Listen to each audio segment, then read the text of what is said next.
Ato sa ning pangutan-on karon, gahapon na nato i-schedule pero pirting lisura sa kahimtang nila ito sa kauluhan na binagyod sa pagpadong ito sa Ubos Bay Balauranan sa Kongreso kay budget hearing ron atong pangutan-on ang atong higalang taga Baybay City Leyte apan nagrepresent sa Iloilo. Si Iloilo First District Congresswoman Deputy Speaker Janet Garin o sa ka-doktor ito na ipagkabin og pangutana po ning nahasi nga mga ginikanan nga di magpagkabakuna pero budget hearing ron ato ning unahon. Congresswoman Janet Garin, may buntag. May buntag.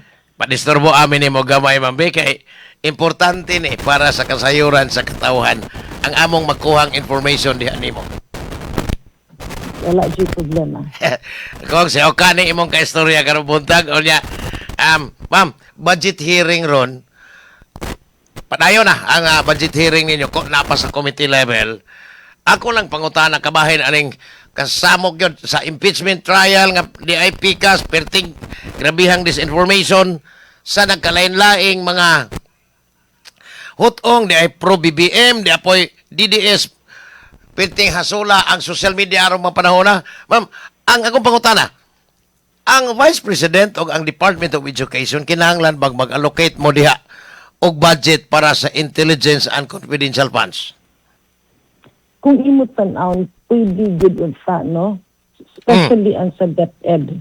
Kaya makita man gid ta nga na may daghan nga i-victimize nila mga estudyante, no? Pareho sa mga drug pushers, ang kanang mga scammers, unya tanang ang kidnapping, na ay mga reason nga kanang recruitment ba sa terorismo naman na sa mga eskwelahan pud mahinabo. So I believe naaman po yung reason, no, na magkanaa sila confidential fund. Pero ang problema man gud diri, ang dili pa ta kahibalo, no, kay tingalig na aman sila itubag. Pero sa karon sa ato nakita, daghay na pangutana nga natubag. Pero ato po yung mga pangutana nga kinahanglan jud og klarong tubag. Kung sa may natubag din na confidential fund. Natubag na gigamit ni siya. No? Ang pangutana is asa gigamit. Tinuod ba nga na ay programa, tinuod ba nga na intergathering, tinuod ba nga na ay information nga gipalit, no? Kay mao may rason dito sa paggasto, no, sa mga 600 million plus. Unya ang lisod man gud nga ang uban nga tao mga magipatuo sila nga moingon gini kag confidential fund, confidential tanan, no? Ang tinuod nga na pwede ni mimon confidential ang source kay detection man na sa ato mga informant. Pero dili di mo pwede mo na confidential ang activity. Buti pasbot nga naki-output, no? Pareho sa kung na-identify di ang mga drug pusher, ma-document dito nga ay gi-raid or na ay gipagdakop, no? Or kung terorismo man na ay gidakop na mauni nga tungod kami mga informant nga naghatag og impormasyon leading to the arrest of the suspect o niya pag-undang, no? Pag-undang niya na mo dapat nga dili na pwede nga confidential kay taxpayers money man eh. So importante nga sa karon matan-aw nga, and again this is not for anything, no? Lisod bang good nga mag-uda na ay complaint, no? Na ay reklamo. Dili man na pwede punggan sa Congress. Once ganun na impeachment complaint, i-determine na nimo ang completeness in form, in substance, and on grounds. Unya, di lang nagdawat sa reklamo, obligasyon na mo i-forward na sa Senado. Senado na karon ang korte, unya, Senado na karon ang mangutana kung unsa pa'y gusto nila nga mga tubag para matanaw kung gigamit ba sa eksakto na by betrayal of public trust, tinuod ba niya may programa or naabay ghost nga activities or wala. Mo ni mga pangutana nga may jud matubag, no? Because two things, kung matubag ni Vice President or sa iya man opisina, magawa din nga it's the best venue nga ma-vindicate iya ko galingon. Pero kung dili niya matubag, it's for the senator judges to decide kung kini ba nga mga naghihitabua constitutes betrayal of public trust. No? kanang pag-abusaw sa usa ka posisyon, mao na nga lamang gud nay parameters, no, nga kung naa kay himuon unya way mo qualify, no, sa impeachment offense, no. Mm. Mao na nga naata sa ani karon nga sitwasyon. Now, Congresswoman Janet, nakakita na ba mo og angay nga mga ahensyang hatagan og intel funds considering nga karon padung naman gid mo mag-hearing sa committee hearings pa sa budget for 2027 kanang NEP. Angayan ba ni tagaan pa or kaning ubang ahensya sa gobyerno kay murag redundant naman kayo or nagdudubli-dubli naman ng mga intel funds sa nagkalain-laing ahensya sa gobyerno? Angayan pa ba? In particular, DepEd ug ubang mga ahensya kay naaman tay intelligence funds sa sundalo, police, presidente, napay NECA. Angayan ba og sa imong tanaw as deputy speaker, angayan pa bang tagaan ning uban nga namurag nagdubli-dubli naman ni hinoon? Pwede na siya nga tagaan, kuhaan nimo ang sa uban, no? Mm. Kay dili man gyud na ingon siya nga magdubli-dubli kay lain-lain man sila gi-monitor. Mm. Ang problema diri, una, it's the first time nga ang Vice President, kung Office of the Vice President ang ato istoryahan na, because ang DepEd, first time na confidential fund. Pero, nakita man po siguro nga, nagi magamitan. Ang problema diri ang paggamit, no? Kay ngantod karon mura man og ligawa nga mura ba og ang mga pangan nagigamit mura ba ang uban katawanan. Mga katawanan kayo? Ang uban naasa grocery? lisod tuhuan ba? But kani ang ilang rason ay ang sa among tan-aw lang ani kung Deputy Speaker Garin, ma'am, ang among kon ani dapat dili gyud angay hatagan kay mura magugmahog nga ang kwarta sa gobyerno gikan sa mga magbubuhis mausik lang kon ingon aning sistema gihapon sa umaabot pa nga mga vice presidents ug ubang mga DepEd secretaries tungod kay mura magiusikan lang ang kwarta sa gobyerno kung susama lang gihapon ang ipatuman ini if ever dili gyud ma-convict ang gi-impeach karon sa impeachment court. Well, ang problema din, no, of course, with due courtesy sa inyo pagtanaw, we respect that. Yan na, agad po na basis. Pero, ako personally, no, makatabang baya, Jude, kung unta gigamit sa eksakto. Kaya eskwelahan man God is a place for recruitment sa daghan ng mga bagay. Na di na musod ang mga scammers, na di na ang musod nga mga mo influence ba nga, himuan ni, kay ani. Unya na din na ang grabe nga drugs, even kidnapping. So, ang importante unta gigamit siya para sa kinahanglanon. Isa kini ato recent na hostile witness, hingo naman siya gigamit nila sa tree planting, gigamit nila para sa Christmas party, no, gigamit kuno sa pangpalit o mga furniture sa opisina. No, mura og dili gud nga mura, dili man gud na siya pwede igasto sa anak nga bagay ang confidential fund. Ang sabi gamit sa confidential fund, ang confidential fund isa na kapundo nga gamiton sa ahensya, in this case DepEd and OVP, parang makaresolve, makahatag solusyon sa problema sa terorismo, drugs, scams, mga kidnapping, mga anak activities, no? So, pwede good siya kay kuan man good, very ripe man good na recruitment area ang eskwelahan. Pero ma'am, DepEd pa man from preschool to high school ang kuan ubos sa DepEd, di ba ka dapat ang shed pod? Kay tuan naman ito mga isog-isog naman ito kunahon na kay college students naman. Kasagaran ba yan nga ma-recruit, labi na kung sa mga bukid-bukid, no? Sa mga kabarangayan, kasagaran ba ma-recruit high school. Kuan man gud na i-influensya ba ni mong utok ba? So, mo lagi ni, ang pangutana din na, dili lang na-allocate, ang pangutana din na ang paggamit. Mo na nga sa karon ang gidiskusyonan din sa impeachment court sa Senado, gitanaw kung sakto ba Aun sabay mga nahinabo no kay diri apparently ang muguwa gi cash. Pagkatiwas according kay Miss Sus, Gina kanang kurtaha, oy! gi Mas gihatag kapalitahan. niya ni Colonel La Chica. Mm. So ang eye-opener po diha kay kasagaran nga SDO dako magud nga responsibilidad. Ang kanang SDO mubutang jud kag kwalipikado nga SDO nga nakaintindig para asa ang kwarta. Mm. Apparently makita man nimo nga dako ba yan ang posisyon na kay ang kuan ko na murag halos directorial na nga post. Lagi. No? So,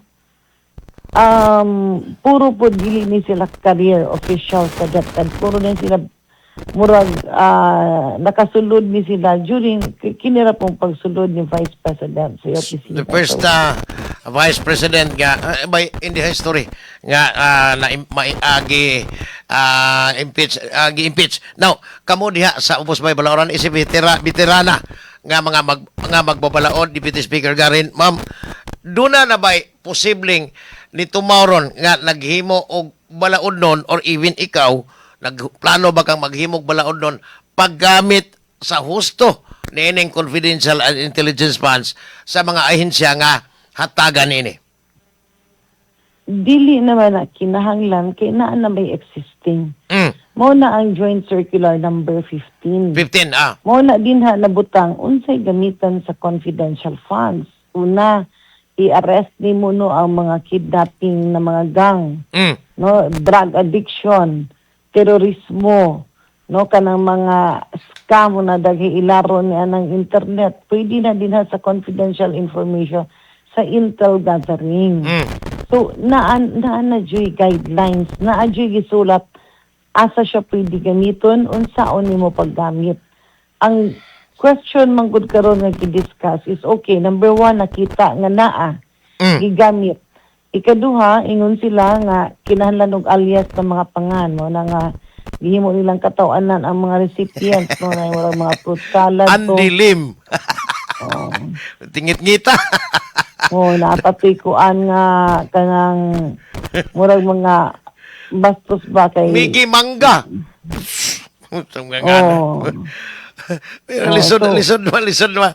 I don't know, in the minds of the public, labi na yun sa itong mga tigpaminaw, Deputy Speaker Garin, labi na sa mga nag-monitor to sa atong live streaming sa abroad, dili sila kayo makatuo yung ani unya muro mag kanang gahog og bugal-bugal sa paggamit og ngan but murag yaga-yagaan Yaga-yaga ba? duwa-duwaan nga murag walay respeto no sa sistema sa murag why respect for the office no mo nay ma-misinterpret ni ana. But the bigger question is this, okay, moingon ka nga syempre kung mo report ka og mga kidnappers unya mo ang kanang giingon ng gud kani palit og impormasyon mga informant sila, di ba, napay mga safe house kana lang gud nga 2 million pesos 2 million kada adlaw patira po pagkadakuha oy.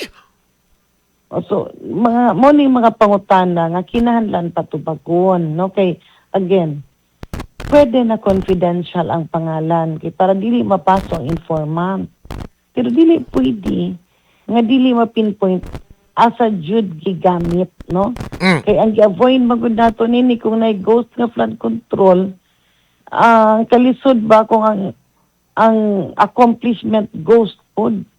No, dili pwede nga. So mao na gihuwat nato nga matubag kung asa gigamit, kinsay maging pagtaga kana example kung gitagaan og reward, okay, confidential ang nakadawat sa reward. Pero nganong gi-rewardan man siya? Nabay na dakop diha nga mga drug den, nabay na dakop din nga mga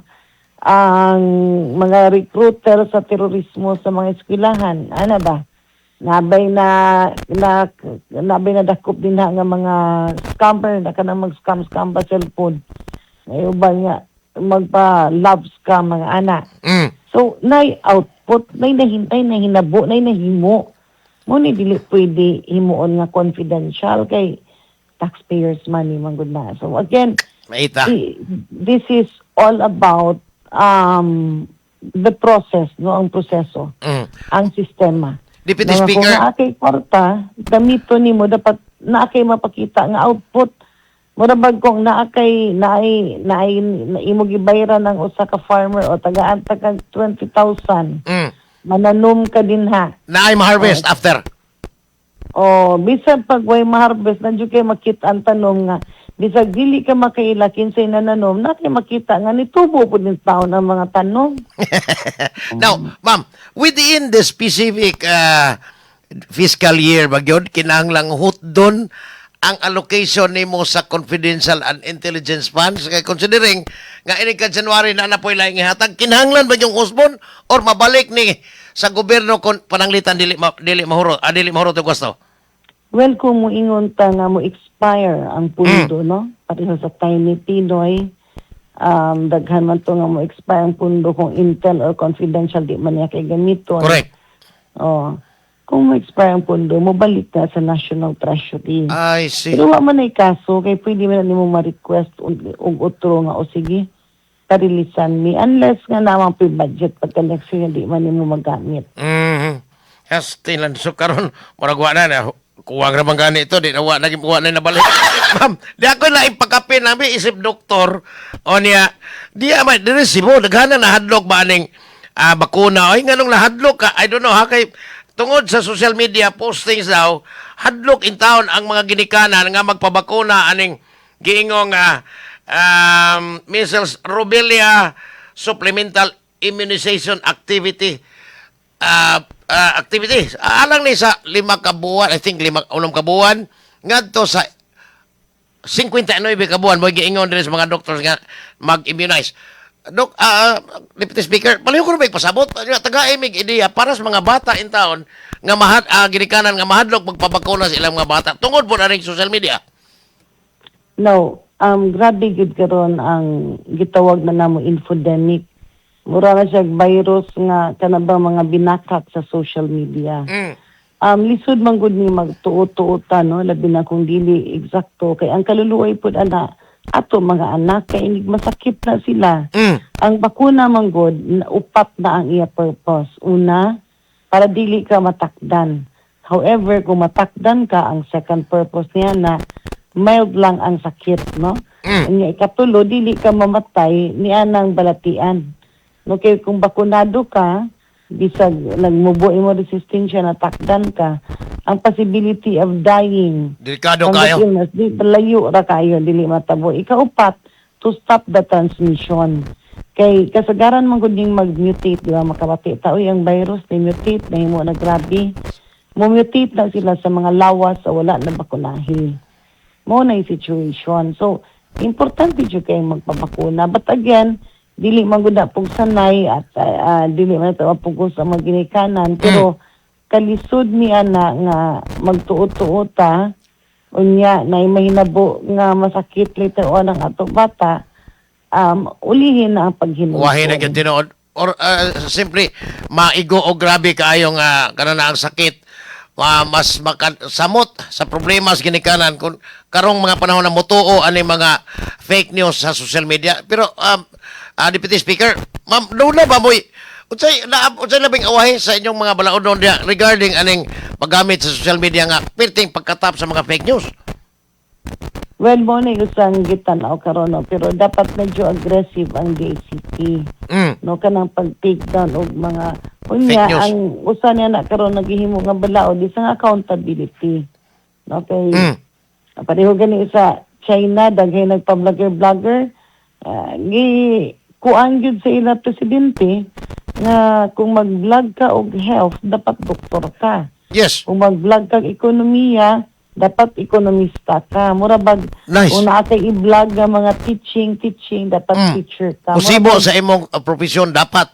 Yes. Dili nga mag pataka lang unya muhatag kag sayop ng information daghay mo tuuloy kay mga mailad. Silan, Deputy Speaker, ma'am, salamat kay sa time, pero in some other time, hopefully, di ka pulaan ani kay kining taas-taas di o kutay pa ang nagpadayong impeachment trial ni Vice President Sara Duterte dito sa impeachment court. Salamat, Deputy Speaker Garin, may buntag nimo.